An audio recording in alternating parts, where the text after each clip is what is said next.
कथित कहूँ समय प्रावृत्ति को, नमः समय साराय स्वानुभूत्या चकासते, चित स्वभावाय भावाय सर्वभावांतरच्छिदे।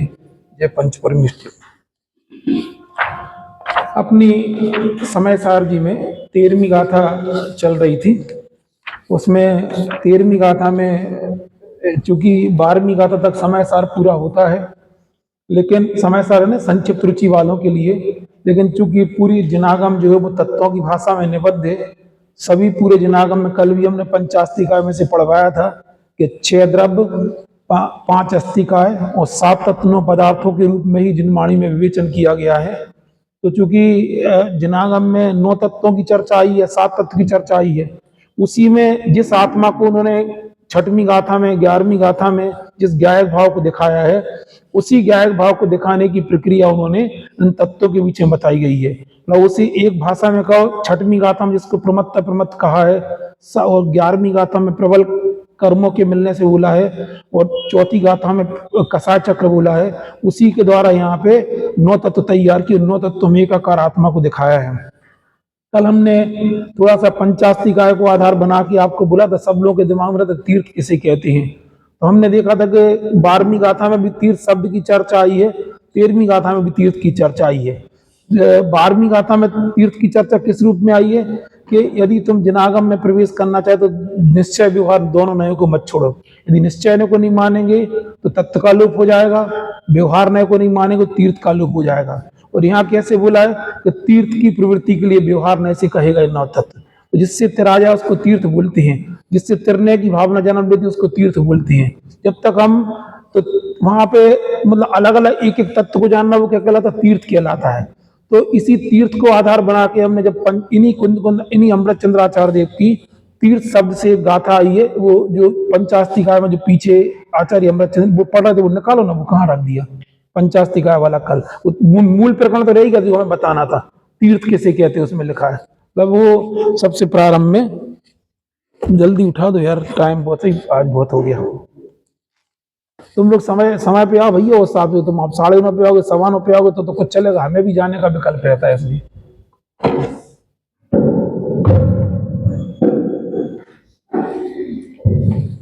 अक्षय कितने बजे? 9:15। पीछे लिखा है 172 नंबर की गाथा की एंड में। मतलब हम बताना ही चाह रहे कि सब लोग तीर्थ शब्द के संबंध में बहुत कंफ्यूज हैं, इसलिए हम बताना चाहते हैं तीर्थ शब्द का उपयोग कैसे कैसे होता है। तीर्थ अपन जिस चित्त आ जाए उसको तीर्थ बोलते हैं, जैसे सम्यक सकर वगैरह को तीर्थ बोलते हैं, लेकिन आचार्य देव ने तीर्थ शब्द का प्रयोग किया जिससे चित्त आ जाए। तो व्यवहार न का विषय उसको तीर्थ कहा गया हमारे हिसाब से। तो व्यवहार न का अपरम भाव को भी क्या कहा गया, अपरम भाव से में जो स्थित है उनको भी तीर्थ। मिल गया आपको पेज नंबर 253। कल पढ़ दिया था, उसको दोबारा पढ़ दे रहे। पूरे पंचास्तिकाय ग्रंथ का संग्रह का आधार बनाया उन्होंने, विस्तार से बसो जयवंत बरते बीतरागता 252 नंबर पेज पर पढ़ रहे हैं, जो कि साक्षात मोक्ष मार्ग का सार होने शास्त्र तात्पर्य भूत है। तात्पर्य 2 प्रकार का होता है, सूत्र तात्पर्य, शास्त्र तात्पर्य। उसमें सूत्र तात्पर्य प्रत्येक सूत्र में प्रतिपादित किया गया है और शास्त्र तात्पर्य प्रतिपादित किया जाता है। सर्व पुरुषार्थों में सारभूत ऐसे मोक्ष तत्व का प्रतिपादन करने के हेतु से, जिसमें पंचास्तिकाय और षड द्रव्य के स्वरूप के प्रतिपादन द्वारा समस्त वस्तु का स्वभाव दर्शाया गया है। 9 पदार्थों के विस्तृत कथन द्वारा, जिसमें बंध मोक्ष के स्वामी, बंध मोक्ष के आयतन, बंध मोक्ष के विकल्प प्रकट किए गए हैं। निश्चय व्यवहार रूप मोक्ष मार्ग का, जिसमें सम्यक निरूपण किया गया है।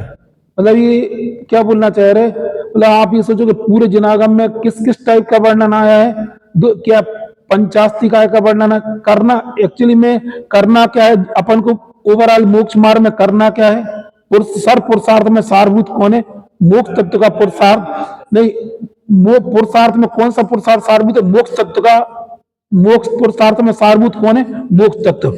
उसका प्रतिपादन करने के लिए किसका प्रतिपादन किया जाता है, हमें करना तो है मोक्ष मार्ग को। करना काय के द्वारा शुरुआत कहां से होती है, उसकी कोई पूछते ना हम कहां से शुरुआत करें, तो हमें करना तो है मोक्ष तत्व का स्वरूप। पुरुषार्थों में पुरुषार्थ कितने प्रकार के होते हैं अक्षय?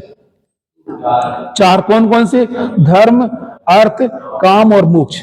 उनमें ये वाला सर पुरुषार्थ में सारभूत कौन सा पुरुषार्थ होता है? तो कौन सा पुरुषार्थ होता है? मोक्ष पुरुषार्थ। तो पुरुषार्थों में सारभूत ऐसे मोक्ष तत्व का प्रतिपादन करने के हेतु से अब जब करना तो मोक्ष तत्व का स्वरूप बताना है, लेकिन शुरुआत कहां से करें कोई पूछे? पंचास्तिकाय से और 6 द्रव्यों के प्रतिपादन द्वारा। पहले सबसे पहले किसको बताया जाएगा? 6 द्रव्यों को अलग अलग बताया जाएगा। फिर क्या बताया जाएगा उसके बाद में? फिर उसके बाद सेकंड स्टेप पे क्या आता है बोलो? 9 पदार्थों के विस्तृत। सबसे पहले बेस में क्या रखते हैं? 6 द्रव्य। पंचास्तिकाय से शुरुआत क्यों नहीं की बताओ? 6 द्रव्य से शुरुआत क्यों कर रहा है? वो तो पंचास्तिकाय से शुरुआत बताओ तुम लोग क्यों? बताओ। पहले 6 द्रव्य की सत्ता शुद्ध करेंगे, फिर सिलेक्टेड उसमें से 5 अलग कर लेते। क्यों कर लेते? 5 अलग क्यों करते हैं? क्योंकि बहुप्रदेशी बाकी कोई द्रव्य बहुप्रदेशी नहीं है, एक काल द्रव्य बहुप्रदेशी नहीं है। मतलब पहले 6 द्रव्यों को अपन छांट लेंगे। पहले 6 द्रव्य होते, इसलिए एक एक शब्द का कुछ ना कुछ अर्थ होता है। पहले 6 द्रव्य अपन ने कर लिए, उसमें से फिर क्या किया? 5 को अलग कर लिया, 5 को और 1 को छोड़ दिया। किसको? काल द्रव्य को छोड़ दिया। इसलिए पहले क्या लिखा? षट द्रव्य और पंचास्तिका षट द्रव्य के स्वरूप के प्रतिपादन द्वारा समस्त वस्तुओं का अलग अलग स्वभाव दिखा दिया। फिर इन्हीं में से फिर 9 पदार्थ कैसे आ गए बताओ? रोज तो पढ़ रहे हम लोग। फिर इनमें से 9 पदार्थ कैसे बनते हैं? जीव और पुद्गल के साथ में मिलकर क्या बनते हैं? 9 पदार्थ बनते हैं। तो 9 पदार्थ बन गए, उसका क्या किया? विस्तृत कथन किया गया इसी पंचास्तिकाय में विस्तार से। 9 पदार्थों के विस्तृत कथन द्वारा उसमें बंध का स्वामी कौन है और मोक्ष का स्वामी कौन है? जैसे अनंत भगवान काय के स्वामी है, मोक्ष के स्वामी। अपन लोग संसारी जीव काय के स्वामी है? बंध के स्वामी है। तो उनके आयतन क्या होता है? उनके स्थान क्या है? मतलब बंध का स्थान क्या है, मोक्ष का स्थान? आत्मा बंध का स्थान होता है नहीं होता? तो बंध और मोक्ष का स्थान भी आत्मा। कोई मोक्ष वहां अलग से नहीं होता है, मोक्ष तो आत्मा में होता है। फिर बंध मोक्ष के भेद कितने प्रकार के होते? वो जैसे आश्रय समझ सब उसी के अंदर प्रकट किए गए। निश्चय व्यवहार रूप। अब आप बोलोगे भाई साहब इन्हें आश्रय समझ क्यों छोड़ दिए? क्योंकि यदि पूरा संसार देखा जाए, दो संसार को 2 भाग में व्यक्त कर सकते हैं। कौन कौन सा? एक बंध, उसका नाम संसार है, और बंध के अभाव का नाम मोक्ष है। इसलिए उन्होंने 2 तत्व को उठा लिया। कौन कौन से तत्वों को? बंध का नाम संसार है और बंध के अभाव का नाम क्या? मोक्ष। इसलिए 2 को उठा लिया। फिर इसके बाद में जब तुमने, अब आप एक एक शब्द का विचार करो कि हमें करना है, हमें प्राप्त करना है, मोक्ष का स्वरूप हमें समझना है। मोक्ष के स्वरूप समझने के लिए उन्होंने क्या बोला? पंचास्तिका 6 द्रव्य का वर्णन किया। फिर उन्होंने 9 तत्वों का वर्णन किया। तो तुरंत कौन से नयों का वर्णन कर दिया? बोलो, निश्चय व्यवहार नयों का। अब बाकी नयों का वर्णन नहीं किया। कौन से नय का वर्णन कर दिया? निश्चय व्यवहार मोक्ष मार्ग। क्योंकि मोक्ष मार्ग 2 प्रकार का होता है। कौन कौन सा? निश्चय मोक्ष मार्ग होता है व्यवहार। तो कौन सा उपयोगी होता है, कौन सा जरूरी होता है? कि दोनों ही होते हैं, दोनों ही होते हैं। क्या बोलना चाह रहे हैं? कि ये जरूरी है कि ऐसा नहीं होता। निश्चय व्यवहार, उनने आप एक एक शब्द का विचार करो। जो उन्होंने बोला कि त्रैकालम द्रव्य षटकम नवपद सहितम, इसमें कितनी सारी चीजें आ गई कि करना तो है हमें। पुरुषार्थ में सारभूत कौन है? कौन सा? मोक्ष पुरुषार्थ। मोक्ष पुरुषार्थ के लिए काय का वर्णन किया आचार्य देव ने? पंचास्तिका से 6 द्रव्यों का। फिर उसमें भी काय का वर्णन किया? 9 तत्वों का वर्णन किया, 9 पदार्थों का वर्णन किया। फिर क्या है कि उस बंध मोक्ष के संबंधी, बंध मोक्ष के आयतन, बंध मोक्ष के विकल्प प्रकट किए गए। इसके तुरंत बाद काय का वर्णन आ गया। सब तुमने समझ लिया वस्तु से। अब क्या है? निश्चय व्यवहार 2 प्रकार का मोक्ष मार्ग होता है। काय का होता है? कितने प्रकार का होता है?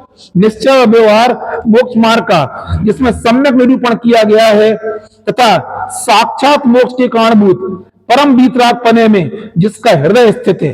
अब हृदय स्थित है मतलब मोक्ष का कारण कौन है? परम वीतरागपना। अल्टीमेटली निकलेगा कि हमें भी अपने जीवन में क्या प्रकट करना है?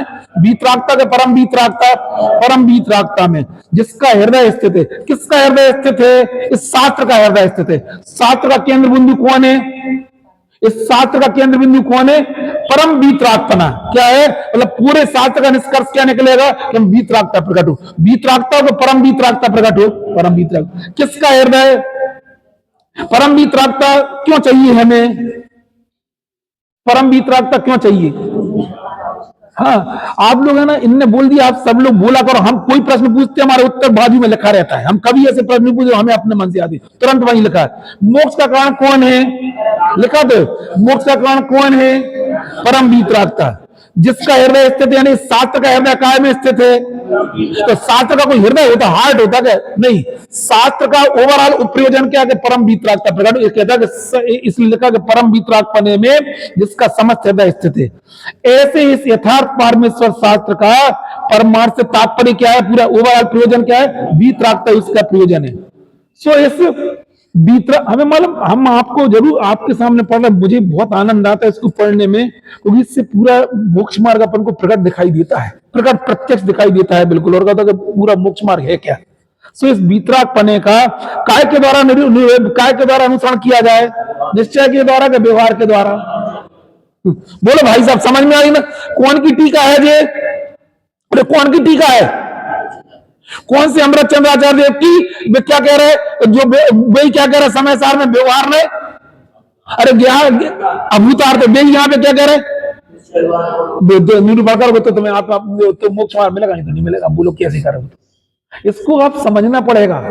अपन क्या है, किसी एक ग्रंथ और किसी एक गाथा के आधार पर पूरे मोक्ष मार्ग का निर्णय नहीं कर सकते। हम बार बार इस बात को आपको आगाह करना चाह रहे हैं।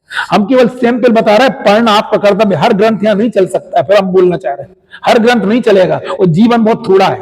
आपकी जिम्मेदारी है कि आप अपने दुकान में, फैक्ट्री में, जहां भी हो, थोड़ा आधा घंटे 1 घंटे अपने लिए समय निकालो। हम आपसे पूछना चाह रहे हैं गगन जी, ऐसा कौन सा स्कूल है जहां केवल स्कूल में पढ़ाई होती है, घर में मना कर दे तो कोई पछता नहीं, बस्ता यहीं रख जाओ, घर में फ्री हो गए, ऐसा कोई होता है? लेकिन अपन लोग यहाँ ऐसा करते, मंदिर की जिनवाणी मंदिर में, कल तक के लिए फ्री। ऐसा कोई आज तक स्कूल बना क्या? बोलो, जबकि ये कहते कि बोलो ऐसा कोई स्कूल में आज तक पढ़ाई, कौन सी पढ़ाई कह रहे कि स्कूल में, स्कूल की पुस्तकें स्कूल से मिलेंगी, आप खाली यहाँ आओ और वापस चले जाओ और कल फिर आओगे? ऐसा नहीं कोई स्कूल जितने भी तो क्या होते, पूरा बस्ता लाद के लाते हैं और पूरा बस्ता लाद के वापस ले जाते हैं, और दे धनाधन पढ़ाई चलती रहती है, सबको पता है। हम आपसे लौकिक में यदि अपन को सफलता अर्जित करना है, अपन को ये काम करना पड़ेगा। अभी कितनी महाराज जी उधर प्रेरणा दे रहे हैं। अभी पंच का आज मेरे रात को एक प्रवचन डाला था सुबह सुबह, उसको सुनना बहुत, उन्होंने बोला तुम लोग 80-80 साल के हो गए फिर भी दुकान पे बैठते हो, तुम्हें शर्म नहीं आती है, तुम्हें स्वाध्याय करने का मन नहीं करता है, ना पढ़ पाओ समय सार, कम से कम प्रथमानी होगी पढ़ो। बहुत बहुत ज्यादा वो मतलब है ना, दे के कह रहा है, मतलब बहुत लोगों उन्हें पता है कल्याण काय के द्वारा होगा। हम कितने ही पंच कल्याण कर ले, कितने भी कार्यक्रम आयोजन कर ले, कितनी बोलियां ले लें, कितनी महाराज जी की जय बोल लें, कितने चौमासे करा ले, सबको प्रेरणा एक ही दे रहे। हम इसलिए डालते ऐसे नहीं, हम पहले पूरा सुन लेते फिर ही आप लोगों को डालते हैं। समझ में ना, कितनी प्रेरणा दे रहे हैं कि तुम्हारा कल्याण केवल होगा, इतना बोल रहा है सबके लिए। उनका नाम इसलिए लेके बोलते हम भी लगते हैं, उनके नाम लेने से आपको और श्रद्धा आएगी इस मोक्ष मार्ग के प्रति। कितना बोलते हैं, बहुत सारे पॉइंट हैं आज सुबह जो हमने डाला था प्रवचन, उसमें बहुत सारे बहुत गंभीर पॉइंट हैं एक्चुअली, बता समझ सुना करो, ऐसा नहीं कि हम तो बोलते ही हैं। हाँ, तो हम क्या बोलना चाह रहे हैं कि इस मतलब आप समझो कि मतलब आप जैसे हम समय सार पढ़ा, समय सार में तो पूरा निश्चय की मुक्तता से कथन है, तो आप बोलोगे फिर व्यवहार में ऐसा नहीं होता, फिर व्यवहार में कोई ग्रंथ पढ़ोगे तो बोलते व्यवहार में की, अभी हम चाहना तो बोले व्यवहार में का, आपको लगाना पड़ेगा। क्या लिखा है? निश्चय बीतराग पने का व्यवहार निश्चय के अवरोध द्वारा ही अनुसरण किया जाए तो क्या होगी, तो ये सिद्धि होगी, और नहीं करेंगे तो सिद्धि नहीं होगी, परंतु अन्यथा नहीं होगी। अर्थात व्यवहार निश्चय की सुसंगतता रहे, इस प्रकार बीतराग पने का अनुसरण किया जाए तभी इच्छित की सिद्धि होती, अन्य प्रकार से नहीं होती। सब लोग अपने जीवन में समझें। इसका कारण कि पढ़ा देना बहुत जरूरी इसलिए क्योंकि हम सब लोग क्या पढ़ रहे हैं, समय सार, लेकिन अपन को समझना चाहिए कि मोक्ष मार्ग में आचार्य देव का ओवरऑल अभिप्राय क्या है। इस बात को विशेष समझाई जाती है। पढ़ो, पहला शब्द कौन पढ़ेगा, बोली कौन लगाएगा। महाराज तो ये भी कह रहे थे कि तुम शास्त्र भेंट हमें कहते हो, हमें मत करो भेंट, तुम तो खुद ही तुम पढ़ो से यही शास्त्र भेंट होगा। अधिकांश बोल रखते सब काम भी शास्त्र भेंट करे, साथ भेंट करी और फिर अपन तो चले गए 24 घंटे के लिए। ऐसा थोड़ी होता है, ऐसा है बस कहते हम इनको भेंट कर दो, तुम तो गए अपने काम से, बोली ले लेते। क्या लिखा है? अनादिकाल से, एक एक शब्द आप गहराई से पढ़ो। अनादिकाल से, ये हम कर काय का अर्थ है, काय का अर्थ कर रहे, फिर से बोलना, हम ग्रंथ बदला नहीं है मैंने, मैंने कहा तीर्थ की प्रवृत्ति के लिए व्यवहार में से कहे गए 9 तत्व। सबसे पहले तिर्रे की भावना जन्म लेती है, तब सबसे पहले 7 तत्वों को भेद रूप कहा जाता, पहले याद रखो। उसी को आचार्य देव ने अलग भाषा में कहा, चंद्राचार्य देव ने क्या लिखा है? अनादिकाल से हमारी काय की बुद्धि है, भेद भाषित बुद्धि है। भेद भाषित का मतलब होता है भेदों में बुद्धि चलती है, भाई आत्मा में नहीं बुद्धि जाती। क्या बोला जाए? भेद भाषित बुद्धि होने के कारण से प्राथमिक जीव, अपन प्राथमिक है के आगे वाले बोलो, अपन लोग कौन से के प्राथमिक जीव है। प्राथमिक है पहली भूमिका के जीव है। प्राथमिक जीव सबसे पहले निश्चय का अवलंबन लेते व्यवहार का, अब व्यवहार का मतलब ये नहीं लगाना कौन सा वाला व्यवहार के देखो हमने पूजा कर्म चालू कर दी, इसकी चर्चा नहीं है यहाँ पे। ये तुम व्यवहार का सीधा वही लगा व्यवहार का समझो, मतलब व्यवहार का कितना सीमित है अपन का, जो पूजा पाठ करे व्यवहार वाले, जो जो जो अरे सुनो इधर इधर, जो जो पूजा पाठ करे वे सब, और बाकी समय और स्वाध्याय करे वाले सब, ऐसा नहीं है भैया व्यवहार ऐसा लगता नहीं, पता नहीं अपन ने काका सोच के रखा लाइन के उस तरफ वाले सब कि कुछ भी बना लिए जो मन में आए वे सब होते, उधर वाले बहुत बोलते सब उस तरफ वाले निश्चय वाले, आप बोले सब उस तरह क्या लिखा है, अब तो सब मिक्सिंग होती चली जा रही है भैया, कोई निश्चय व्यवहार वाला नहीं होता है, पहले आप समझ लो, हमको आप समझो निश्चय व्यवहार के, इन्हीं की भाषा में समझो ना जिनका समय साथ पढ़ रहा है। अनादिकाल से वेद भाषित बुद्धि होने के कारण प्राथमिक जीव व्यवहार में से सबसे पहले किसका अवलंबन लेते हैं, भिन्न साध साधन का अवलंबन लेके, भिन्न साध साधन का मतलब बता दे रहे हैं हम आपको, पहले एक बार बता दे रहे हैं तो आप लोग समझो कि किसे कहते हैं भिन्न साध साधन। अभिन्न साध साधन किसे होते हैं, जैसे जहां पे व्यवहार रत्नत्र स्थिर रत्नत्र भी ऐसी भेद रत्नत्र, जहां साधन अलग हो साध अलग हो, जैसे सम्यक दर्शन सम्यक ज्ञान सम्यक चारित्र्य तो क्या है, ये है ना, ये साधन साध्य है, इसका विषय क्या है, जहां इसका विषय अलग हो, जहां इसका विषय अलग हो, जहां इसका अलग हो, इसको भिन्न साध साधन बोलती है। और जहां जिसका विषय स्वयं हो, श्रद्धा भी आत्मा की, ज्ञान भी आत्मा का, और चारित्र्य भी, ये कहला अभिन्न साध साधन।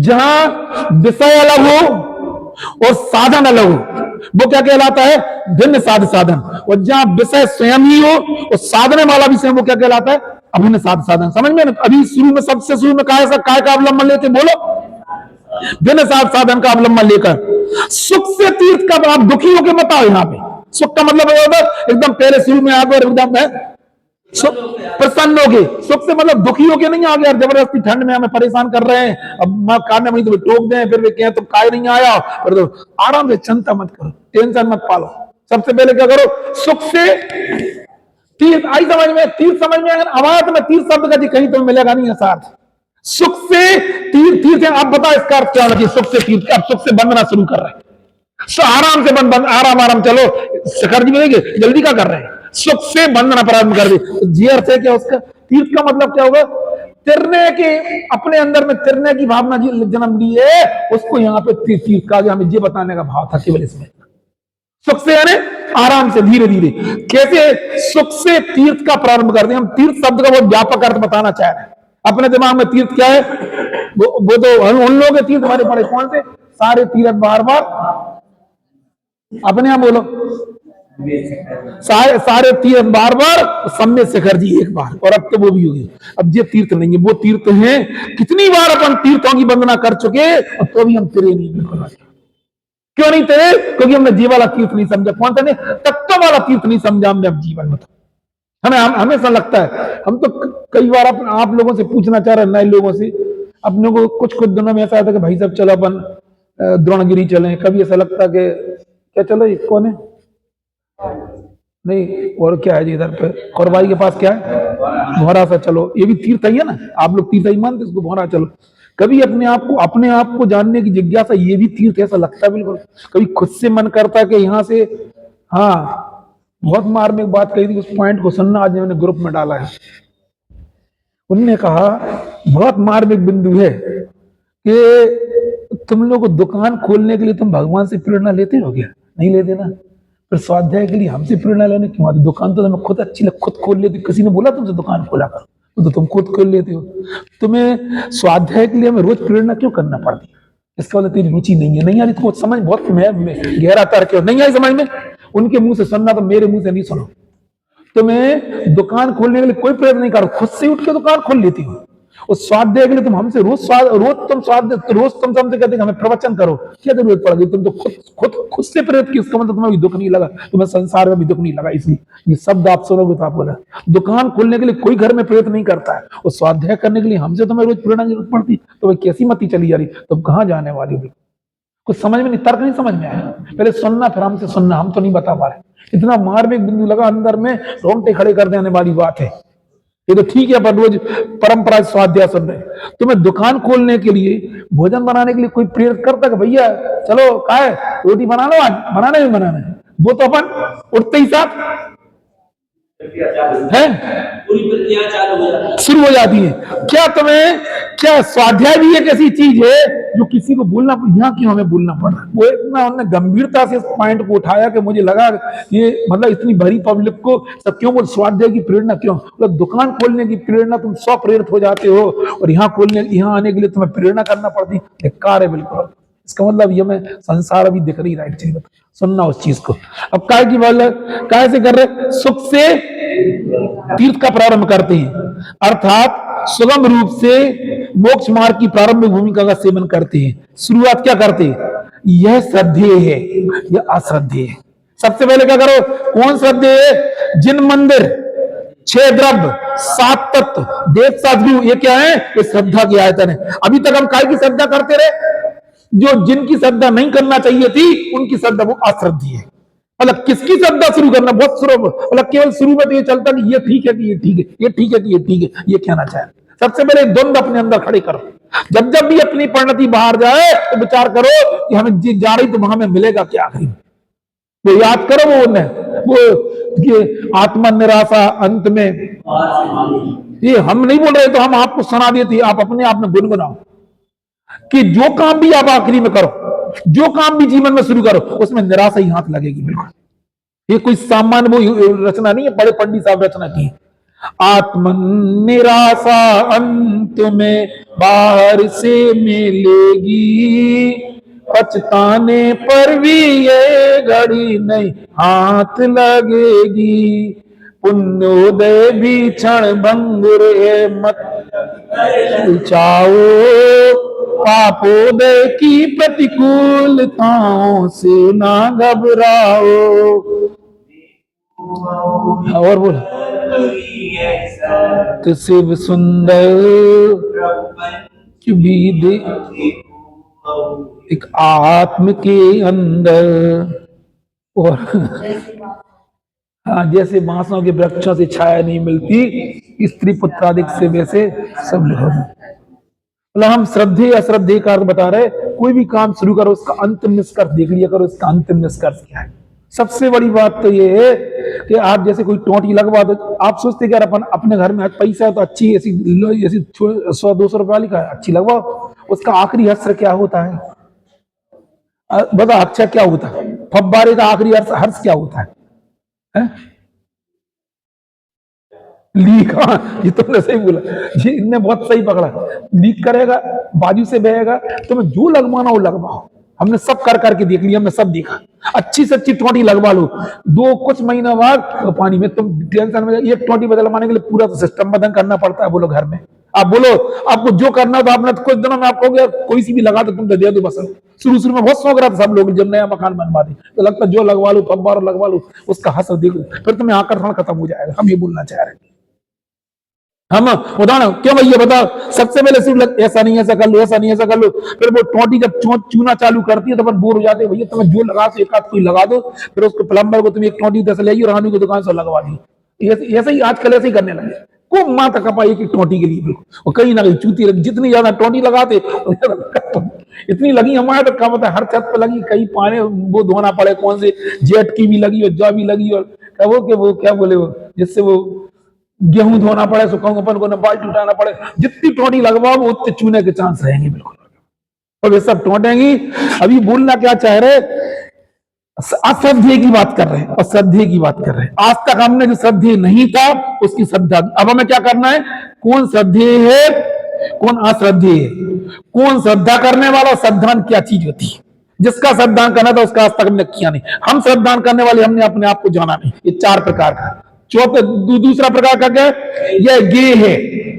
यह आज तक हमने उनमें समय खपाया जो कभी गे थे ही नहीं। अब आप लगा बिल्कुल, आप नई नई चीजें देखने के लिए लोग कहां चले जाते हैं बोलो बता। आप सोचो कोई पांडिचेरी चला जाता है, पांडिचेरी क्यों जाते हैं हमें नहीं पता, क्या है उधर है? समोसन है? नहीं, हम इसलिए बोल रहे हमारे मुमुक्षु मंडल, हमारे मुनि मित्र ने सुनील सागर में, तो कह रहे थे कि लगे हम उधर भी गए थे, उधर भी गए थे, पांडिचेरी गए थे मुमुक्षु मंडल के साथ जाने। तो मैंने कहा जी कहाँ गए थे, मैंने पूछा नहीं उनसे। तो पांडी, तो वो कह रहा है कि 60 लोग हम लोग गए थे, तो हमने कहा पांडिचेरी सब जाके देख लो, तुम्हें जहां देखना वहां देख लो, आखिरी निराशा अपने पास।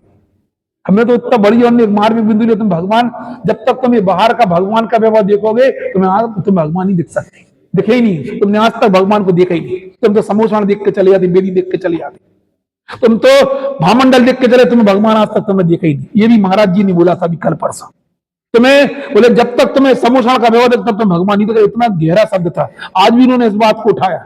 तो एक प्रतिमा मनो लगती, तुमने प्रतिमा तुम मनो की देखते, प्रतिमा में तुम्हें भगवान देखते ही नहीं। जब तक तुम प्रतिमा क्या देखते रहोगे, सब लोग कहते जब प्रतिमा, पता नहीं हमें तो, हम मालूम हम अपने से बोलेंगे तुम्हें उल्ट अच्छी नहीं लगेगी, उनसे सुनोगे तुम्हें ज्यादा प्रमाण, इसलिए हमें रोज उनके उदाहरण देना पड़ रहा है। बोले तुम्हें एक प्रतिमा, ये प्रतिमा मानोगे, बाकी सब मानोगे, तो इसका मतलब तुमने प्रतिमा के दर्शन ही नहीं।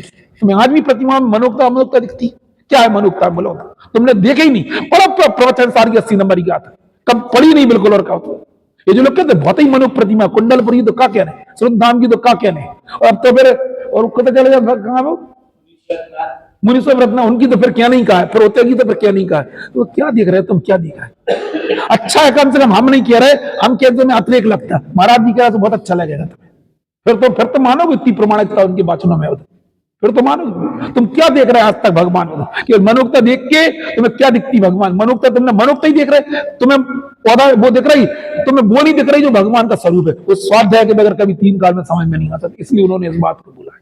हमें आज तक समझ में नहीं आता कि हमने, अरे समझ में ही ना क्या एक गे कार्य, आपको जो देखना होगी, कुल्लू मनाली देखा, हिमाचल प्रदेश देखा, जो देखना देखा, ये गे है कि अज्ञे है, लिखा है ना।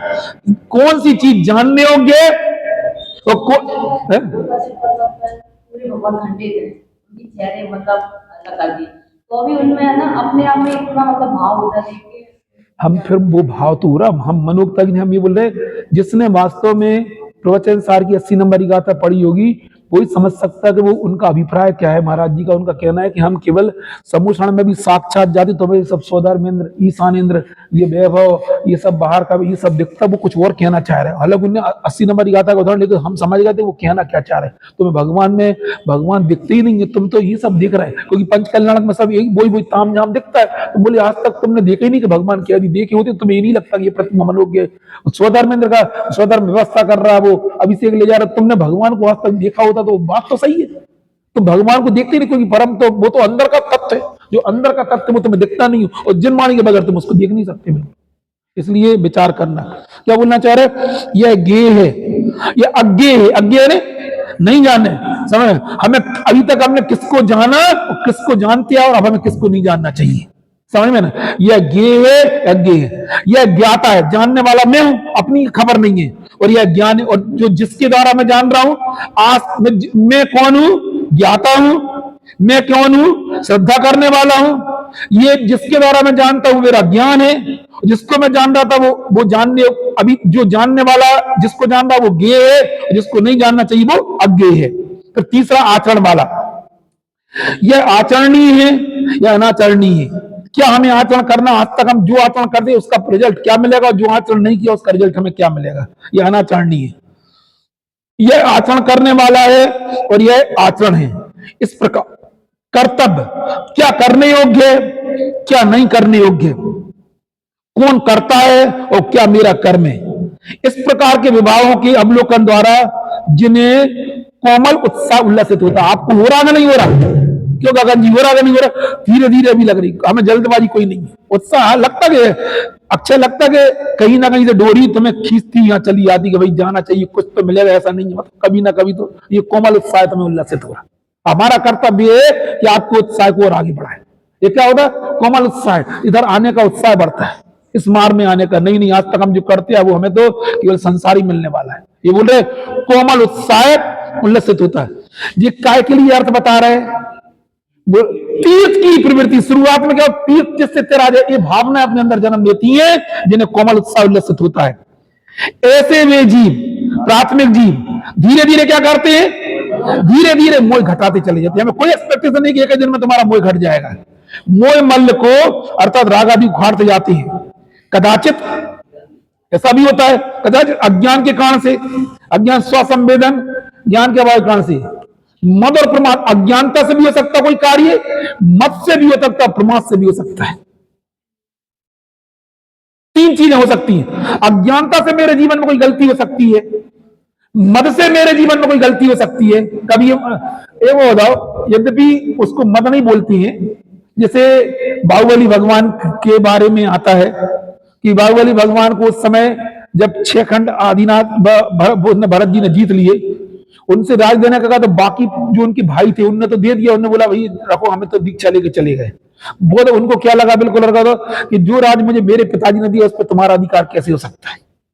रामचंद्र जी एक थे, उन्हें बोल दिया तुम जंगल चले जाओ, वो चले गए। लेकिन बाहुबली बोले हम तो नहीं, जबकि कहा थे तद्भव मोक्षगामी, तो उन्हें बोला उसी भाव से मुख जाना था, साथ में सरवार सिद्धि से आए थे।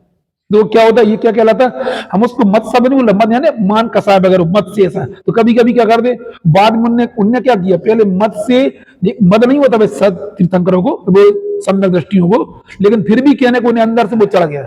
उनने फिर क्या, उस कसाय को तोड़ा और सबसे अच्छा काम किया कि जीतने के बाद भी दीक्षा स्वीकार कर ली। नहीं समझ में, ये अब बता रहे इसमें से कौन कौन के कहां से अपने जीवन में मोक्ष मार्ग में चलने से कौन कौन से कारण से गलती हो सकती, बोलो कौन कौन सी। अज्ञानता के कारण से गलती हो सकती है, और बोलो मत के कारण से हो सकती है, और प्रमाद के कारण से हो सकती है। अपना आत्माधिकार शिथिल हो जाने से आप लोग ना ढीले पड़ जाते हो। कैसे ढीले पड़ जाते हो, एक आध दिन फिर अपन 2-4 दिन गैप मार दी, अधिकार ढीला पड़े, फिर क्या नहीं अरे अपन तो बहुत दिन हो गया यार, अपन को जाना चाहिए, कहां बिल्कुल। और क्या होता, ये क्या होता, लिखाना भैया आत्माधिकार शिथिल हो गया। आत्माधिकार है ना, धीरे धीरे अपन लोग, कई बार हम लोग ऐसे जब पहले स्कूल में पढ़ते थे तो मामा की शादी आ गई, तो मामा की शादी का पहले बहुत उत्साह रहता था। क्यों रहता था कि मामा की शादी पे घोड़े में बैठने मिलता था। मतलब हम लोग ऐसी परंपरा थी पहले कि घोड़े पे बैठना, और अच्छा टीका होता था, मामा टीका है ना, और उससे वो टीका भी उधर तक जाते थे घोड़ी बैठ के, कहाँ पे है जहाँ शादी होती थी, और वो महिला है ना उसको भी ठीक, और अपन को एक हमारे तो फिक्स था, हमें कौन से मामा जी के मिलेगा, तो ये बहनें भी ज्यादा थी, भाई भी ज्यादा, तो हमें किसी के सबके विभाजन थे। हमारे सेकंड नंबर बड़े वाले बड़े के साथ, सेकंड वाले सेकंड के साथ, आई मम्मी सेकंड नंबर में आई बैठने को मिला था वो, तो अच्छा उत्साह रहता था। हम क्या बोलना चाह रहे हैं इसमें, फिर जब आए पढ़ाई करके गए, एक हफ्ते बाद जब लौट के आए, अपन अरे यार बहुत बहुत होमवर्क छूट गया, अपन ने काय को चले गए थे बिल्कुल। और क्या होता, ये तो हमारी पूरी तो टीका हो गया, मेरा क्लोज हो गया, तो अपने मजे हो के मामा जी मामी की शादी हो गई, हम बेमतलब की अपनी पढ़ाई छूट रही नहीं है। शादी कौन की हुई, तो हमारा क्या हो गया, हमारा होमवर्क छूट गया बिल्कुल। ये क्या हो गया अपना, अरे क्या हो गया, अरे अच्छा क्या हो गया, आत्माधिकार शिथिल हो गया। ये लिखा है, शब्द समझ में ही ना। जिनमें जो समझदार बच्चे होते वो कभी कभी मामा के कहने से कसाय के वक्त चले जाते, शायद ये बाद में आके पछताते काय को चलेगा ये 7 दिन में हमारा, जब उन्हें दिखता है, क्योंकि उन्हें लगा कि हमारा कंप्यूटर हमसे पीछे आगे निकल गया, हम पीछे रह गए। तुम लोगों ने अभी कंपटीशन किया नहीं है करके, स्कूल में देखो जब साल भर पढ़ते हैं तब समझ में आता है बिल्कुल। तो जब एक कुछ पीछे रह जाए, यूनिट टेस्ट में पीछे रह जाए, 6 मंथली पीछे रह जाए, तो ऐसा लगता है अपन काय को चलेगा जो शादी में, फिर बाद में नहीं जाते दोबारा। अरे समझ में नहीं है, आत्माधिकार शिथिल हो गया है ना, ढीला हो गया। क्या करते फिर, कौन दंड देता है, प्रचंड दंड नीति का प्रयोग करते, किसके लिए, अब बता रहे क्या करें, कौन करेगा बोलो। फिर अपन रात को ज्यादा पढ़ेंगे, सोएंगे कम, चावल नहीं खाएंगे, और क्या करेंगे, और वो बादी वाली चीजें नहीं खाएंगे, ताकि हमें क्या नहीं आए, नींद नहीं आए। ये लिखा, कौन करेगा, अरे हम सच बात बताना, सच यदि आप में से कोई समझदार व्यक्ति हो, किसी दिन सुबह पूजन चूक जाए, अभिषेक चूक जाए, स्वाध्याय चूक जाए, सोना नहीं है, तुरंत क्या करेंगे, नहीं अब आज चावल नहीं खाएंगे, हमने रात को चावल, शाम को चावल खाया था, हमें सुबह ज्यादा नींद आ गई थी, नहीं हम नहीं, ये कह रहा था वो चीज छोड़ देना। ये क्या कहलाता है, किसको दंड दिया, सबसे ज्यादा प्रिय क्या था अपने लिए, चावल ही प्रिय था, गट्टे ही प्रिय थे। हम ऐसी चीजें ना जिनसे नींद आती ज्यादा नहीं आई समझ में, खा पी के 11-12 बजे सो गए तो 3-4 बजे उठे, अरे यार हमारी पूरी दुकान चूक गई बिल्कुल, तो अब नहीं खाएंगे, हल्का फुल्का भोजन करेंगे, सूखी दाल। ये क्या, ये सब लिखा है, ये क्या लिखा है, कौन दंड देगा तुम्हें, अपने आप को दंडित करो, समझो आप आपको, यदि हमसे कोई गलती है तो अपने आप को दंड देना, कौन दंड देने वाला है। तुम अपने आचार्य को अपनी गलती नहीं बता, वो काय को दंड देंगे तुम्हारी, तुम खुद जाते प्रायश्चित आचार्य नहीं देती, तुम लेने जाते उनसे प्रायश्चित। ये कहलाता प्रचंड दंड नीति का प्रयोग। अपनी छोटी गलती को बड़ा बताते, महाराज जी मेरा तो पूरा मोक्ष मार्ग अवरुद्ध हो गया। असमझदार वे होते हैं जो छोटी गलती को बड़ा करके बताते हैं। समझदार वे होते हैं जो छोटी गलती को, असमझदार वे तो बड़ी गलती को छोटा बताते हैं, समझदार वे छोटी गलती को बड़ा बताते हैं। उन्हें पता है क्योंकि मेरा मोक्ष मार्ग, अभी तो मोक्ष मार्ग में चलोगे तो समझ में आएगा बहुत बड़ी गलती हो गई उनसे। ये कह रहा है, क्या बोलना चाह रहा है? अरे लिखा ना, अरे समझ में, अरे क्या क्या लिखा है? किस कहां से अपना आत्माधिकार शिथिल होता है? अरे बोलो गगन जी, किस किस के?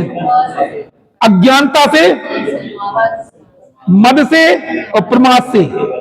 आत्माधिकार शिथिल होने से अपने को क्यों न्याय मार्ग में परिवर्तित करने के लिए प्रचंड रणनीति का प्रयोग करते हैं और पुनः पुनः दोषानुसार प्राच्य देते हुए कौन को प्राच्य देते हुए? खुद ही को दे देते प्राच्य। ले भाई तू प्राच्य, जब जरूरत पड़े तो आचार्य के पास जाओ, गुरुओं के पास जाओ, नहीं तो खुद ही प्राच्य ले लो। उन्होंने लिखा है उसमें छोटे छोटे छोटी यदि क्रियाओं में गलती हो जाए तो खुद प्राच्य ले लेना, यदि भावों में गलती हो जाए तो महाराज किसी गुरु के पास जाके लेना। ये सब जनानाम में लिखा है। जब चलोगे तो गलती होगी तो प्राच्य की बात लिखा ना। पुनः पुनः दोषानुसार प्राश्चित देते हुए वे सतत उद्यम बंद बढ़ते। अरे समझ में नहीं, अरे पूरा मोक्ष मार्ग लिखा है। और भिन्न विषय वाले श्रद्धान ज्ञान चर द्वारा जिसमें संस्कार आरोपित होते। बोलो क्या क्या बात है, क्या सुनना हो? भिन्न सात साधन किसने का विषय? व्यवहार नहीं, उससे क्या बनती है? काय के संस्कार बनती है? आत्मा में जाने की जी कहना चाहिए। अब तो समझ में आ रही हम क्या मोक्ष मार्ग में क्या निश्चय क्या व्यवहार आप बता के बता पाए। ये कभी कोई प्रश्न उठे ना कि पहले निश्चय पहले व्यवहार, हमसे मत पूछो, उन्हीं से खुद ही पढ़ लिया करो, हमसे कुछ मत बोलो पहले निश्चय के पहले व्यवहार। तो खुद बोल रहे हैं क्या करते हैं? भिन्न विषय वाले श्रद्धान ज्ञान चार्य द्वारा आत्मा से भिन्न से जिसके विषय से भेद रत्नत्रय द्वारा जिसमें संस्कार आरोपित होते चले जाते हैं। धीरे धीरे आपको रुचि बढ़ती चली जा रही, आपके संस्कार आपको धीरे धीरे अपने आप जाने का मन करेगा। जब तुम ये भजन गाओगे, यहाँ आओगे तो अपने आप तुम्हें यहाँ आने के बाद में अपने पास जाने का मन करेगा। शास्त्र पढ़ते पढ़ते कब तक शास्त्र पढ़ेंगे? अपने पास जाने का मन करेगा। आचरण करते करते अपने में स्थिरता करने का मन करेगा। ये सब अपने आप आती है। बिल्कुल क्यों हम लोग अपन भी कोई बचपन सीख के थोड़ी आती, भगवान के पास आते हैं। भगवान है श्रद्धा के विषय विभिन्न सात साधन है, उनकी अंतर्मुख मुद्रा देख के अपन को अपने पास जाने का मन करता है। क्या कहलाता है? संस्कार आरोपित कर। कितनी सुंदर भक्ति लिखी, अंतर्मुख मुद्रा हो आत्म तत्व दर्शाए। हम भगवान के पास आते हैं, भगवान हमें अपने पास जाने की प्रेरणा करते हैं। भगवान का अवलंबन लेना ये भिन्न साधन है। भगवान के दर्शन करके अपनी आत्मा का अवलंबन लेना अभिन्न साधन है। ये कहना चाहिए। हमें यही संस्कार बने थे। आप बताओ यदि ये चीजें ये भक्ति आपने नहीं सुनी थी, भगवान के पास नहीं आए थे, ऐसे कौन से भगवान है जो तुम्हें अपने पास जाने की प्रेरणा देते? ऐसे कौन से भगवान है? बिल्कुल कोई भगवान बताओ जिनकी अंतर्मुख मुद्रा हो, बताओ एक आध भगवान बताओ। बाकी सबकी तो कैसी रहती है? अरे बताओ जो काली माता वगैरह कैसी रहती है? अरे एक आध जन गगन करके बताओ कैसे? ये अभी दुर्गा जी बताओ तो। अरे अभी अभी तो थी। अरे तो शिव मंदिर में देखी थी? बोलो बताओ। सोच हमने मालूम सब किए ठटकर, हम पहले जानते नहीं देना था। हम तो विष्णु जी भी बने, ये भी साला बना देते थे। पीछे से एक व्यक्ति हाथ लगा, चार हाथ, एक में कमल, एक में जानते नहीं थे उस समय, थोड़ी दूर समझते नहीं थे बिल्कुल। तो 9 दुर्गा प्रोग्राम करने ले जाते, स्कूल वाले ले जाते थे, चलो उधर मंदिर पे चलो प्रोग्राम करें। तो मैं समझ में नहीं हम क्या बोलना चाह रहे। क्या हम भिन्न साधन से क्या आरोपित होते हैं? बोलो संस्कार आरोपित होते हैं जो कि हमें अपने अंदर में जाने की प्रेरणा करते हैं। मतलब ये जैसे वो समय सागर हमारा भी बहुत बोलते हैं, तो हमारे पास दर्शन करने आए हो तो बोले तो हमसे मत पूछो, हम तुम्हारी तरफ देखें। ये उनकी क्या बताना चाह रहे हैं? ये मार्ग बोले तुम दर्शन करने तो चलेगा, हमें हमसे क्यों अपेक्षा रखते हम तुम्हारी तरफ देखें? ये चीजें हमें प्रेरणा देती हैं। क्या प्रेरणा देती हैं? ये मार्ग है निष्प्रहता का मार्ग है, ये परिचय का मार्ग नहीं है। नहीं आई समझ में? ये परिचय का मार्ग नहीं है कि हमें दुनिया के लोग जाने। आज बताओ लोग अपना मापदंड काय के द्वारा बनाते? कितने लोग हमें सुन रहे हैं? कितनी जगह हमें पूछो कितने लोग हमें बुला रहे हैं? आप कल्पना करके देखो, मार्ग ऐसा ही नहीं है। मार्ग तो समाज आने का मार्ग है। वास्तव में देखा जाता है किससे आप किसी विद्वान की पहचान किस परसेंटेज से लगाते? बोले उनको कितने लोग बुला रहे हैं, कितने लोग सुन रहे हैं, ये मापदंड है।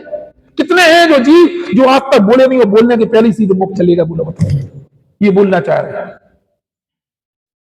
भिन्न साध साधन वाले अपने आत्मा में धोबी द्वारा शिला की सतह पर पछाड़े जाने वाले, 3 शब्द लिखिए, धोबी द्वारा शिला की सतह पर पछाड़े जाने वाले, निर्मल जल द्वारा भिगोए जाने वाले और छार लगाए गए मलिन वस्त्र की भांति कुछ मुख्य विशुद्धि प्राप्त करते। मतलब भिन्न साध साधन के द्वारा क्या प्राप्त होती है? अल्टीमेटली विशुद्धि प्राप्त होती है।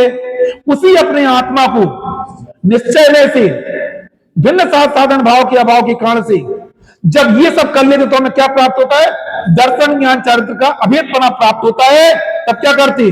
सकल क्रियाकांड के आडंबर की निवृत्ति के कारण से जो निस्तरण परम चेतनशाली है तथा जो निर्भर आनंद से समृद्ध है, ऐसे भगवान आत्मा में ये हमें क्या, ये व्यवहार रहने हमें काम भेज दिया, निश्चय ने भेज दिया, निर्भर आनंद से समृद्ध है, ऐसे भगवान आत्मा में अनंत काल तक विश्रांति रखते हुए अर्थात क्या करते?